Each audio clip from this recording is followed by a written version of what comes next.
Welcome to the session of science and technology.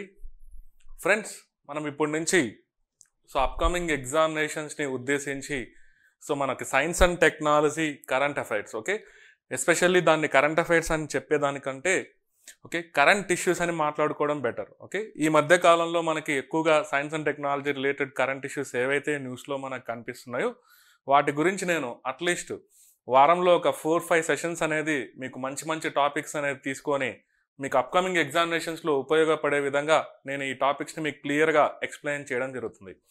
ఇది ఏదైనా ఎగ్జామ్లో మెయిన్స్ పాయింట్ ఆఫ్ వ్యూలో, అదేవిధంగా ప్రిలిమినరీ పాయింట్ ఆఫ్ వ్యూలో ఈ టాపిక్స్ అనేది వెరీ వెరీ ఇంపార్టెంట్ ఏరియాస్ కిందకి మనం చెప్పుకోవచ్చు. ఈ మధ్యకాలంలో ఈరోజు వచ్చేసి మనం ప్రత్యేకంగా CAR-T cell therapy, okay, CAR-T cell therapy అంటున్నాం ప్రత్యేకంగా. ఈ మధ్యకాలంలో మన భారతదేశం క్యాన్సర్కి సంబంధించి ఉపయోగించేటువంటి ట్రీట్మెంట్ మెథడ్లు ఎస్పెషల్లీ జీన్ థెరపీ అని మనం చెప్పుకోవచ్చు. ఓకే, దాంట్లోనే మనకి ఇమ్యూనోథెరపీ అని కూడా మనం చెప్పవచ్చు. ఎందుకంటే దీని పేరులోనే ఉంటుంది CAR-T సెల్ థెరపీ అని.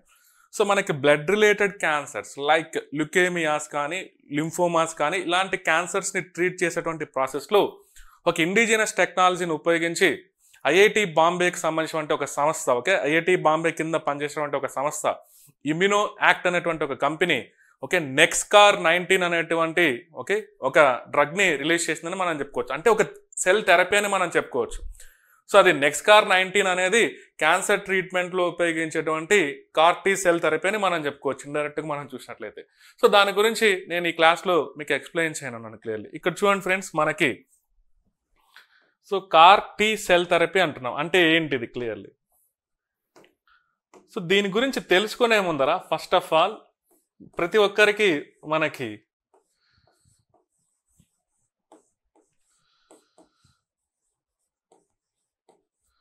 అసలు T సెల్స్ ఏంటి, B సెల్స్ ఏంటి అనేది మనం తెలుసుకోవాలి ఫ్రెండ్స్. మనందరం ఒకసారి బయాలజీలో ఉన్నటువంటి మనకి జనరల్గా మన హ్యూమన్ ఎనాటమీ అండ్ ఫిజియాలజీ, మానవుడి శరీర ధర్మశాస్త్రంలో ఇమ్యూన్ సిస్టమ్ అనేది ఒక పార్ట్ క్లియర్లీ. ఓకే, రోగ నిరోధకత వ్యవస్థ అని మనం చెప్పుకోవచ్చు తెలుగులో చూసినట్లయితే. అందులో మన ఇమ్యూన్ సిస్టమ్ ప్రధానంగా పనిచేస్తుందంటే, ఓకే, ఇమ్యూన్ సిస్టమ్ పనిచేయడానికి మెయిన్ రోల్ ప్లే చేసేటువంటి కణాలు ఏమన్నా ఉన్నాయంటే అవి B లింఫోసైట్స్, T లింఫోసైట్స్ అని మనం చెప్పుకోవచ్చు. ఒకసారి మనకి జనరల్గా మన బాడీలో చూసేటువంటి బ్లడ్ సెల్స్ గురించి మనం మాట్లాడుకున్నట్లయితే చూడండి ఫ్రెండ్స్, అందులో మనకి ఇలా ఓకే RBC, అదేవిధంగా WBC, అదేవిధంగా ప్లేట్లెట్స్ అని మనం చెప్పుకుంటూ ఉంటాం. ప్లేట్లెట్స్ అంటున్నాం క్లియర్గా మనం చూస్తే.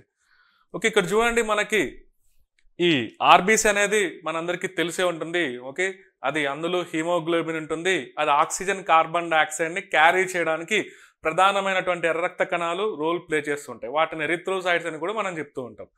ఎనీహౌ WBC ల్యూకోసైట్స్ అని కూడా మనం చెప్తూ ఉంటాం. ఓకే, వైట్ బ్లడ్ సెల్స్ క్లియర్గా. ఇందులో మనకి ఇమ్యూన్ సిస్టంలో పనిచేసేటువంటి కణాలు చాలా ఉంటాయి WBCలో మనం చెప్తే. అందులో పర్టికులర్గా ఇమ్యూన్ సిస్టంలో మెయిన్ సెల్స్ అంటున్నాం అంటే అది B అండ్ T లింఫోసైట్స్ అని మనం చెప్పుకోవచ్చు.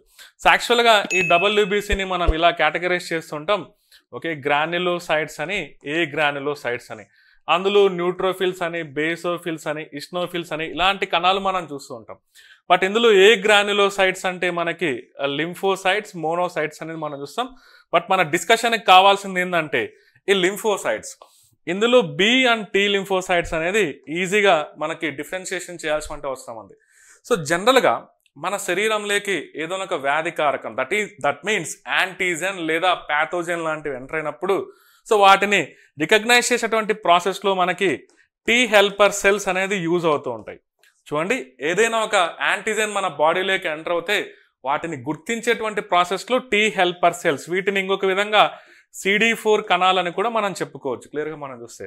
అదేవిధంగా ఒక్కొక్కసారి మన బాడీలో ఏదైనా ఒక సెల్స్ని డ్యామేజ్ చేయాలన్నటువంటి అవసరం వచ్చిందనుకోండి. ఫర్ ఎగ్జాంపుల్ క్యాన్సర్ సెల్స్ ఇలాంటివి జనరేట్ అయినప్పుడు, లేదా ఏదైనా ఒక బ్యాక్టీరియా సెల్స్ ఇలాంటివి టార్గెట్ చేసేదానికి అవసరం వచ్చినప్పుడు మనకి సైటోటాక్సిక్ T సెల్స్, పేరులోనే ఉంది సైటోటాక్సిక్. సైటోటాక్సిక్ అంటే కణాలను డ్యామేజ్ చేసేది ఇండైరెక్ట్గా. ఈ T సైటోటాక్సిక్ సెల్స్ వీటినే CD8 కణాలని కూడా మనం చెప్తూ ఉంటాం బేసికల్గా. ఇక్కడ ఏమవుతుందంటే క్లియర్గా చూడండి, జనరల్గా ఇవి రికగ్నైజ్ చేసే T హెల్పర్ సెల్స్ అనేది రికగ్నైజ్ చేసేటువంటి ప్రాపర్టీ ఉంటుంది, యాంటీజెన్స్ని రికగ్నైజ్ చేసేటువంటి ప్రాపర్టీ ఉంటుంది క్లియర్గా మనకు చూస్తే. సో వ్యాధి కారకాలను గుర్తించిన తర్వాత దాన్ని తీసుకెళ్లి మనకి ఆ సమాచారాన్ని బి లింఫోసైట్స్ కి చేరుస్తుంది. ఈ బి లింఫోసైట్స్ అనేది ఓకే మనకి శరీరంలో యాంటీబాడీస్ ని ప్రొడ్యూస్ చేస్తుంటాయి. క్లియర్గా మనం ఈ విధంగా ఇమ్యూన్ సిస్టమ్ అనేది పనిచేస్తుంటుంది. సో మనకి ఏదైనా వ్యాక్సిన్ ఇచ్చినా లేదా ఏదన్నా ఒక సూక్ష్మజీవి మన బాడీలోకి ఎంటర్ అయినా, అంటే వ్యాధికారకం మన బాడీలోకి ఎంటర్ అయినా కూడా మన బాడీలో యాంటీబాడీస్ అనేది ప్రొడ్యూస్ అవుతున్నాయి అంటే because of B and T lymphocytes అని మనం చెప్పుకోవచ్చు.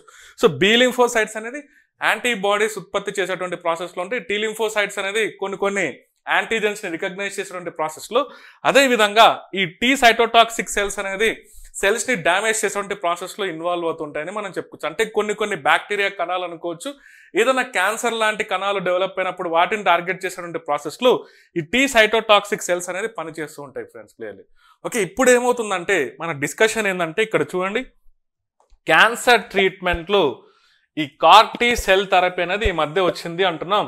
ఓకే, దీన్ని ఎవరు డెవలప్ చేశారంటే ఇమ్యూనో యాక్ట్ అనేటువంటి ఒక సంస్థ. ఇమ్యూనో యాక్ట్ ఇది ఐఐటి బాంబే కింద పనిచేస్తుందని మనం చెప్పుకోవచ్చు. ఐఐటి బాంబే కింద పనిచేసేటువంటి ఒక సంస్థ క్లియర్గా మనం చూస్తే. ఎనీహౌ దీనికి సంబంధించినటువంటి థెరపీ పేరు కూడా ఇలా నేమ్ అనేది ఒకటి ఇండికేట్ చేసాం. ఓకే, దాన్నే మనం ఇలా నెక్స్కార్ 19 అనేటువంటి నేమ్తో ఈ థెరపీని మనం ఆల్రెడీ అప్రూవ్ చేసామని మనం చెప్పుకోవచ్చు క్లియర్లీ. ఓకే, అందులో దాన్ని మనం ఇమ్యూనోథెరపీ లాంటిదని కూడా మనం చెప్పుకోవచ్చు. క్యాన్సర్ ట్రీట్మెంట్లో యూస్ చేసేటువంటి జీన్ థెరపీ లాంటిదని కూడా మనం చెప్పుకోవచ్చు. సో జనరల్గా క్యాన్సర్ ట్రీట్మెంట్లో మనం ఏం యూస్ చేస్తుంటాం ఫ్రెండ్స్? కీమోథెరపీ అని మనం చెప్పుకోవచ్చు. డ్రగ్స్ను మనం వాడుతుంటాం. అదేవిధంగా రేడియేషన్, ఓకే, గామా రేడియేషన్స్కి ఆ క్యాన్సర్ కణాలను ఎక్స్పోజర్ చేస్తూ అక్కడ ఉన్నటువంటి కణాలను రిమూవ్ చేయడానికి ట్రై చేస్తుంటాం. సిమిలర్లీ మనకి అవసరం వచ్చినప్పుడు సర్జరీ ద్వారా కూడా కొన్ని క్యాన్సర్స్ని మనం రిమూవ్ చేయవచ్చు బేసికల్గా మనం చూస్తే. సో యాక్చువల్గా దీనికి ఉన్నటువంటి స్పెషాలిటీని టీ సెల్స్ని మాడిఫై చేయడం. ఓకే, టీ సెల్స్ని మాడిఫై చేసి వాటి యొక్క అవుటర్ లేయర్స్లో ఇలా కైమరిక్ యాంటీజెన్ రెసెప్టార్స్ని ఫామ్ చేస్తూ దాని పేరు ఏమంటున్నాం?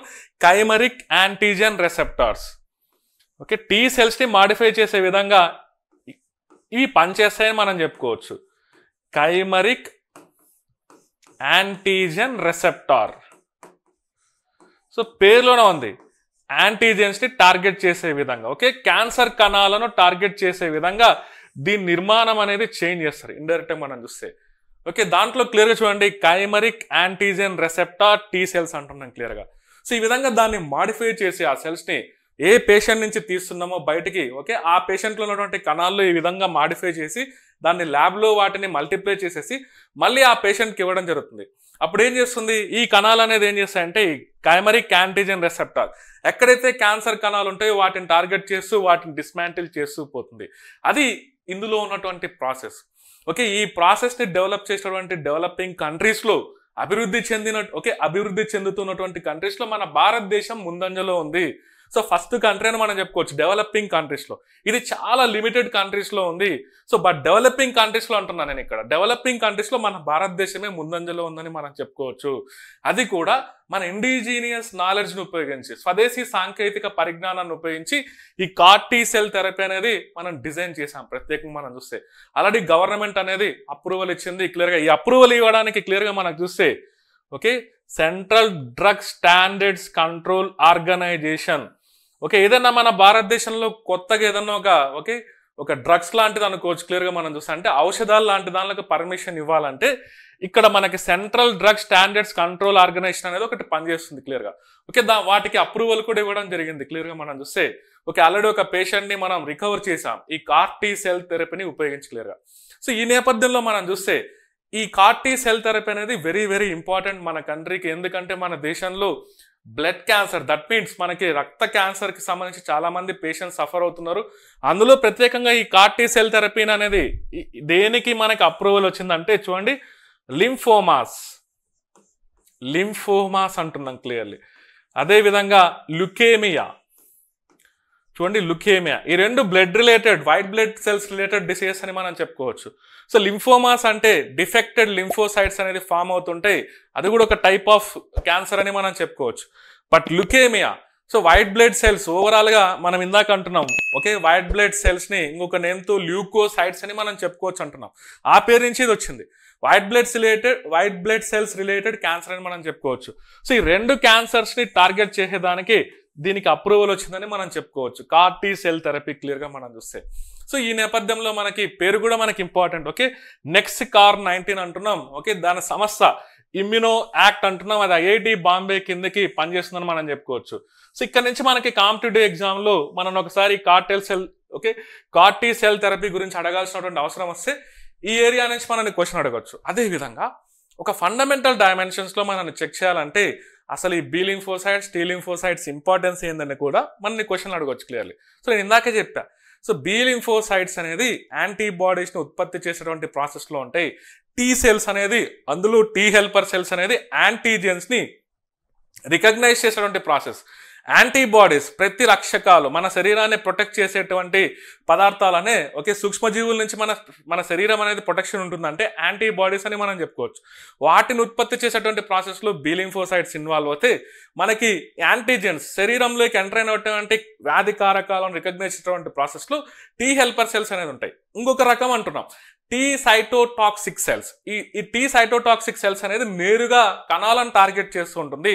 ఒక బ్యాక్టీరియా కణాన్ని లేదా ఏదైనా సూక్ష్మజీవులకు సంబంధించిన కణాలను, లేదా మన బాడీలో ఎప్పుడైనా క్యాన్సర్ లేదా ఆర్గాన్ ట్రాన్స్ప్లాంటేషన్ అప్పుడు ఒక్కొక్కసారి ఆర్గాన్ ట్రాన్స్ప్లాంటేషన్ లో రిజెక్షన్స్ కి గురవుతూ ఉంటాయి. అలాంటి సమయంలో ఇలాంటి టీ సైటోటాక్సిక్ సెల్స్ అనేది వాటిలో ఉన్నటువంటి సెల్స్ ని టార్గెట్ చేస్తూ ఉంటాయి. బేసికల్ గా మనం చూస్తే అది డైరెక్ట్ గా సెల్ మీడియేటెడ్ ఇమ్యూనిటీలో ఇన్వాల్వ్ అవుతుందని మనం చెప్పుకోవచ్చు. ఎనీహో మనకి ఈ కార్ టీ సెల్ థెరపీ అంటే ప్రధానంగా ఆ టీ సెల్స్ ని మాడిఫై చేసి క్యాన్సర్ సెల్స్ ని టార్గెట్ చేసే విధంగా డిజైన్ చేస్తారు. సో ఆ డిజైన్ లో మనకి ప్రత్యేకంగా దాని చుట్టూ ఒక రెసెప్టార్ నిర్మాణాన్ని అరేంజ్ చేస్తారని మనం చెప్పుకోవచ్చు. రెసెప్టార్స్ అనేది మనకి సెల్స్ పైన ప్లాస్మా మెంబ్రెయిన్ లో ఒక ప్రోటీన్ లైక్ స్ట్రక్చర్స్ అని మనం చెప్పుకోవచ్చు. అవి అటాచ్ అవుతూ ఉంటాయి, అవి రికగ్నైజ్ చేసేటువంటి ప్రాసెస్ లో ఉంటాయి. బేసికల్ గా మనం చూస్తే ఆ రెసెప్టార్స్ పేరే అంటున్నాం గ్రాహకాలు అని. ఇలా క్యాన్సర్ సెల్స్ ని ఈజీగా ఐడెంటిఫై చేసి టార్గెట్ చేసే విధంగా ఒక కైమరిక్ యాంటీజెన్ రెసెప్టార్స్ ని డిజైన్ చేస్తారనేది మనం గమనించాలి. దాని పేరే అంటున్నాం కైమరిక్ యాంటీజెన్ రెసెప్టార్స్. ఓకే, ఇక్కడ చూడండి ఫ్రెండ్స్, క్లియర్ గా దాని డయాగ్రామ్ లో మీరు ఇంకా ఈజీగా అర్థం చేసుకోవచ్చు. చూడండి క్లియర్ గా ఇక నార్మల్ ఆ క్యాన్సర్ ఎవరికైతే ఆ పర్సన్ ఉంటాడో ఆ పర్సన్ నుంచి క్లియర్ గా మనం ఏం చేస్తున్నాం, ఆ బ్లడ్ ని కలెక్ట్ చేసి అందులో టీ సెల్స్ ని సపరేట్ చేసి దాంట్లో ఏం చేస్తున్నాం, ఇలా దాని లోపల మాడిఫై చేస్తున్నాం ఇంటర్నల్. దాని లోపల ఉన్నటువంటి జీన్స్ ని మాడిఫై చేసి దీని చుట్టూ మనకి క్లియర్ గా ఏమవుతుంది, చూడండి isolation and reprogramming of T cells అంటున్నాం. దీని చుట్టూ ఈ రెడ్ కలర్ లో ఉన్నాయి రెసెప్టార్స్, కైమరిక్ యాంటీజెన్ రెసెప్టార్స్. ఇలా వచ్చేటట్లు ఆ టీ సెల్స్ ని మాడిఫై చేస్తున్నాం. క్లియర్ గా అక్కడ ఏమవుతుంది, క్లియర్ గా ఆ టీ సెల్స్ ని మళ్ళీ మల్టిప్లై చేస్తున్నాం ల్యాబ్ లో, నెంబర్ ఆఫ్ టైమ్స్ మల్టిప్లై చేసేసి తిరిగి దాన్ని మళ్ళీ ఆ పర్సన్ లేకి ఎవరికైతే క్యాన్సర్ ఉందో ఆ పర్సన్ లేకి తిరిగి మళ్ళీ ఇంజెక్ట్ చేస్తున్నారు క్లియర్ గా. సో అలా ఇంజెక్ట్ చేయడం వల్ల ఏమవుతుందంటే ఇప్పుడు చూడండి ఆ టీ సెల్స్ లో మాడిఫికేషన్ జరిగినాయి క్లియర్ గా. అవి పూర్తిగా క్యాన్సర్ కణాలను టార్గెట్ చేసే విధంగా మాడిఫికేషన్ జరిగింది. ఇలాంటి థెరపీని యూస్ చేయడం వల్ల కంప్లీట్ గా ఆ పర్సన్ ని ఇంకా మళ్ళీ లైఫ్ లాంగ్ మళ్ళీ రాకుండా ప్రొటెక్ట్ చేసే విధంగా ఈ థెరపీ అనేది క్లియర్ గా పనిచేస్తుందని మనం చెప్పుకోవచ్చు. ఆల్రెడీ అప్రూవల్ కూడా చేసాం, ఆల్రెడీ ప్రయోగించాం కూడా ఒక పర్సన్ మీద క్లియర్ గా మనం చూస్తే. సో చూడండి దీనివల్ల ఏమవుతుందంటే ప్రధానంగా దీనికి ఏ క్యాన్సర్స్ ని మన బాడీ నుంచి రిమూవ్ చేసేదానికి దీనికి అప్రూవల్ వచ్చిందంటే మెయిన్ ల్యూకేమియాస్ అంటున్నాం, లింఫోమాస్ అంటున్నాం. యాక్చువల్గా క్యాన్సర్ రకాల్లో మనకు చూస్తే క్యాన్సర్ టైప్స్ మనకు చూస్తే జనరల్ గా చూడండి ఫ్రెండ్స్, కార్సినోమా జనరల్ గా ఇలాంటి క్యాన్సర్స్ ఎక్కడ వస్తాయంటే ఎపిథీలియల్ టిష్యూస్, ఉపకళా కణజాలాలు. మన బాడీ యొక్క ఇంటర్నల్ ఆర్గాన్స్ యొక్క సర్ఫేస్ లేయర్స్ అనేది ఈ ఎపిథీలియల్ టిష్యూస్ తో డిజైన్ అయి ఉంటుంది. ఉపకళా కణజాలం అని మనం చెప్పొచ్చు. ఆ రీజియన్ లో క్యాన్సర్ వస్తే మనకి దాన్ని కార్సినోమా అనొచ్చు. సార్కోమా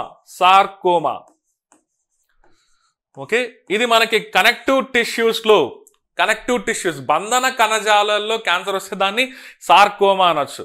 మెలనోమా అంటున్నాం, మెలనోమా స్కిన్ క్యాన్సర్ అని మనం చెప్పుకోవచ్చు. దీన్నే మనం స్కిన్ క్యాన్సర్ అని కూడా మనం చెప్పొచ్చు. ఇందాకే మనం అనుకున్నాం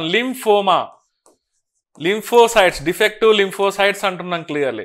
అదే విధంగా లుకేమియా అంటున్నాం, white blood cell related cancer అంటున్నాం. సో ఈ మధ్య కాలంలో చూడండి మన ఇండియా సర్వైకల్ క్యాన్సర్ అంటున్నాం. ఓకే, ఉమెన్ యొక్క రిప్రొడక్టివ్ సిస్టమ్, ఓకే, మహిళల యొక్క ఓకే ప్రత్యుత్పత్తి వ్యవస్థలో ప్రత్యేకంగా యుటిరస్ అంటున్నాం. ఓకే, గర్భాశయంలో పై భాగంలో ఓకే ఈ పై భాగంలో కింద మనం చూసినట్లయితే ఓకే సర్విక్స్ అనేటువంటి ఒక భాగం ఉంటుంది క్లియర్లీ. ఓకే, గర్భాశయం నిర్మాణంలో ఇలా మనకి వగైనా నుంచి అదేవిధంగా యుట్రస్ కి మధ్యలో సర్విక్స్ అనేటువంటి ఒక పార్ట్ ఉంటుంది. ఆ పార్ట్ లో క్యాన్సర్ వచ్చేసి చాలా మంది ఉమెన్ చనిపోతున్నారు మన ఇండియాలో క్లియర్గా మనం చూస్తే. సో ఆ పార్ట్ లో క్యాన్సర్ వస్తే దాన్ని ఏమంటున్నామంటే సర్వైకల్ క్యాన్సర్, దాన్నే సర్విక్స్ పార్ట్ అని మనం చెప్పుకోవచ్చు. దానికోసం కూడా మన భారతదేశం ఈ మధ్య కాలంలో HPV vaccine, human papilloma virus vaccine అనేది ఇండిజినస్ టెక్నాలజీతో డెవలప్ చేశాం క్లియర్గా మనకు చూస్తే. సో దాని విషయంలో మనకి department of biotechnology, serum institute of India okay పూణేలో క్లియర్గా ఉంది. సీరం ఇన్స్టిట్యూట్ అనేది క్లియర్గా పూణేలో ఉంది బేసికల్ గా. ఆ ఇద్దరు కలిసి దాన్ని డెవలప్ చేశారు, హ్యూమన్ ప్యాపిలోమా వైరస్ వ్యాక్సిన్. అది కూడా ఇండిజినస్ టెక్నాలజీని బేస్ చేసుకొని డెవలప్ చేశారు అనేది మనం గమనించాలి ఫ్రెండ్స్. చూడండి, ఎందుకు క్యాన్సర్ గురించి మనం ఇంతగా డిస్కషన్ చేస్తున్నామంటే సస్టైనబుల్ డెవలప్మెంట్ గోల్స్ లో మనకి 3.4 ఓకే 3.3 ఏమో మనకి ఏం చెప్తుంది, కమ్యూనికబుల్ డిసీజెస్ గురించి మెన్షన్ చేస్తుంది. Okay, like malaria, HIV, TB, hepatitis B, water borne diseases, neglected tropical diseases, ఇలాంటి కమ్యూనికబుల్ డిసీజ్ గురించి 3.3లో మెన్షన్ చేస్తుంది. అవన్నీ 2030 వచ్చే నాటికి ప్రపంచవ్యాప్తంగా వాటిని నిర్మూలించాలని.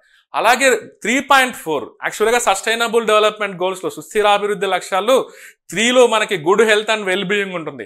అదేవిధంగా 3.4లో మనం చూస్తే నాన్ కమ్యూనికబుల్ డిసీజెస్ ద్వారా ప్రపంచంలో ఉన్నటువంటి జనాభాను ప్రొటెక్ట్ చేసే విధంగా ఓకే ఆ ప్రభుత్వాలు చర్యలు తీసుకోవాలనేటువంటి ఉద్దేశంతో 3.1 ఓకే 3.4లో మెన్షన్ చేసి ఉంటారు. ఓకే, సంక్రమించినటువంటి వ్యాధులు, నాన్ కమ్యూనికబుల్ డిసీజెస్ అంటున్నాం క్లియర్ గా మనం చూస్తే. దాని కిందకి క్యాన్సర్ అనేది ఒక ఎగ్జాంపుల్ కిందకి చెప్పుకోవచ్చు. అఫ్ కోర్స్ WHO హెచ్చరిస్తుంది మనకి 2050 వచ్చేటప్పటికి మన భారతదేశంలో 77% కేసెస్, ఇప్పుడున్నటువంటి కేసెస్ తో కంపేర్ చేస్తే 77% అనేది క్యాన్సర్ కేసెస్ అనేది ఇంక్రీజ్ అవుతున్నట్లు క్లియర్ గా WHO ఈ మధ్య కాలంలో విడుదలైనటువంటి ఒక రిపోర్ట్ లో క్లియర్ గా చెప్తుంది. కాబట్టి క్యాన్సర్ ని మనం ఫేస్ చేయడానికి ఖచ్చితంగా మనకి ట్రీట్మెంట్స్, థెరపీస్ అనేది అవసరం. సో ఇప్పటికీ మనకి ఇది ఒక బెస్ట్ సొల్యూషన్ అని మనం చెప్పుకోవచ్చు. ఎస్పెషల్లీ ఈ ల్యూకేమియాస్, బ్లడ్ రిలేటెడ్ క్యాన్సర్స్ లో ల్యూకేమియాస్ అంటున్నాం, లింఫోమాస్, ఫ్యూచర్ లో ఇది చాలా మందికి విముక్తి కలిగిస్తుందని మనం చెప్పుకోవచ్చు. చాలా మందిని వాళ్ళకి డెత్ నుంచి ఇది ప్రొటెక్ట్ చేస్తుందని మనం చెప్పుకోవచ్చు. So that is the importance of CAR T cell therapy. Definite గా ఈసారి మనకి అప్కమింగ్ ఎగ్జామినేషన్స్ లో దీనిపైన ఏదో ఒక విధంగా మనల్ని క్వశ్చన్ చేసేదానికి స్కోప్ ఉంది ఫ్రెండ్స్. ఓకే, మనం ఈ క్లాస్ ద్వారా జస్ట్ క్యాన్సర్ అంటే ఏంటో కూడా మనం తెలుసుకోవడం జరిగింది క్లియర్ గా. ఓకే, క్యాన్సర్ అంటే ఏం లేదు, అన్కంట్రోల్డ్ సెల్ డివిజన్. ఏదైనా ఒక కణజాలం దగ్గర సెల్ డివిజన్, కణ విభజన అనేది నియంత్రణ కోల్పోయి అక్కడ గడ్డల మాదిరి ఫామ్ అవుతుంటే దాన్నే మనం ఏమంటాం, క్యాన్సర్ అని మనం చెప్పుకోవచ్చు. సో యాక్చువల్గా ఈ క్యాన్సర్ లో మనకు చూస్తే 2 రకాలు ఉంటాయి ఫ్రెండ్స్. క్యాన్సర్లో మ్యాలిగ్నెన్స్ ఓకే మ్యాలిగ్నెంట్ ట్యూమర్స్ అంటున్నాం, అదేవిధంగా బినైన్ ట్యూమర్స్ అని మనం చెప్పుకోవచ్చు. Benign tumours, so cancer tumours లో మనకి మ్యాలిగ్నెంట్ అంటే ఇది స్ప్రెడ్ అయ్యేటువంటి ప్రాపర్టీ ఉంటుంది. ఇతర అవయవాలకు రక్తం ద్వారా ఇలాంటి ట్యూమర్స్ అనేది వాటి నుంచి కణాలు అనేది బయటకు వస్తూ స్ప్రెడ్ అవుతూ ఉంటాయి. Very very dangerous. But benign అంటే లోకలైజ్డ్ అంటున్నాం. ఆ ప్రాంతంలో మాత్రమే క్యాన్సర్ కణాలు అనేది పరిమితం అవుతుంటాయి, క్యాన్సర్ గడ్డలు.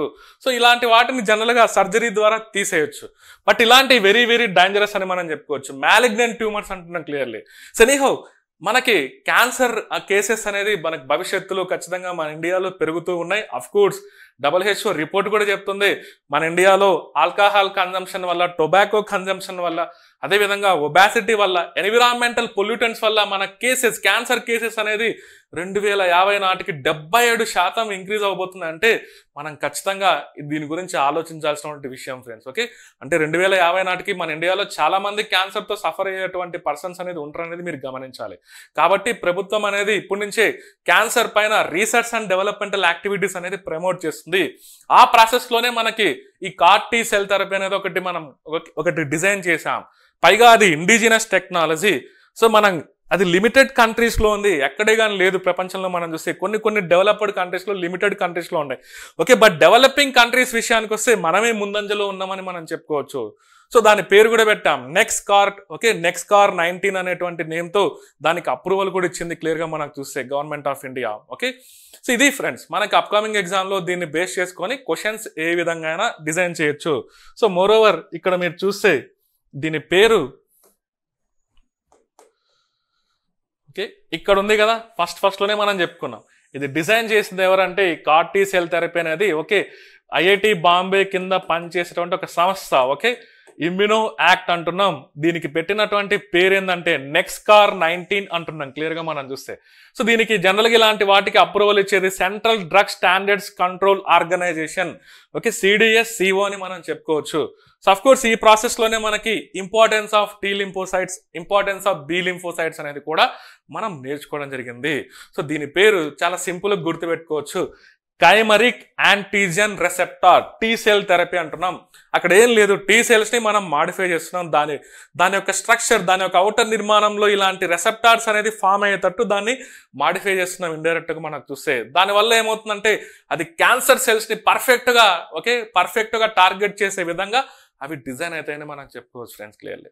సో ఈ విధంగా మనకి ఎగ్జామినేషన్లో ఇంపార్టెంట్ అనిపించినప్పుడు ఖచ్చితంగా ఇలాంటి టాపిక్స్ని నేను కలెక్ట్ చేస్తూ మీకు ఇంకా ప్రతి వారంలో అట్లీస్ట్ ఒక 4 మంచి టాపిక్స్ అన్న నేను మీకు ఎక్స్ప్లెయిన్ చేయడం జరుగుతుంది. Very very important topics. Okay, అది ఎంత నేను కరెంట్ అఫైర్స్ అని చెప్పేదానికంటే కరెంట్ ఇష్యూస్ అంటే నేను లాస్ట్ 6 నెలల నుంచి నేను తీసుకుంటూ వస్తా. అంటే ఎగ్జామినేషన్ ఇంకెప్పుడన్నా ఉన్నాను. సో నేనైతే ప్రతి వారంలో ఒక 4 క్లాసెస్ అనేది ఇలా మీకు ప్యూర్లీ కరెంట్ ఇష్యూస్ పైన టార్గెట్ చేయడం జరుగుతుంది. సో 1 లేదా 2 టాపిక్స్ ఒక్కొక్క సెషన్లో నేను అట్లీస్ట్ మినిమం అయితే ఒక టాపిక్ నేను ఎలాగో చెప్తా, లేదా టైం ఉన్నప్పుడు ఇంకా దాంట్లోనే ఆ లిమిటెడ్ టైంలోనే ఒక 2 టాపిక్స్ అనేది నేను మీకు ఎక్స్ప్లెయిన్ చేయడం జరుగుతుంది friends. That's all for this session. Thank you.